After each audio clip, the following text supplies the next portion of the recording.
magandang hapon. Ang piyesa natin sa araw na ito ay pinamagatang modelo kahit di masyadong gwapo. Dahil di lang naman isang aspekto ng pagiging modelo, di ba? Pwede tayong matuto kahit hindi.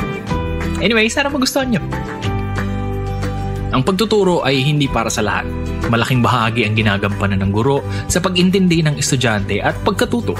Madalas ang estilo ng kanilang pagtuturo ang pinagkaiba kung bakit kinagagalak o kinasasabikan ng kanilang klase at di iniiwasan o nakakatamad pasukan.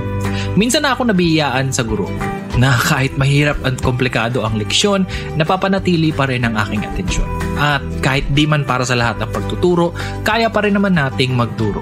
Kahit di tayo lisensyado, ugaliin nating maging mabuting ehemplo di lang para sa sarili mo, kundi para sa mga nakapalibot sa iyo.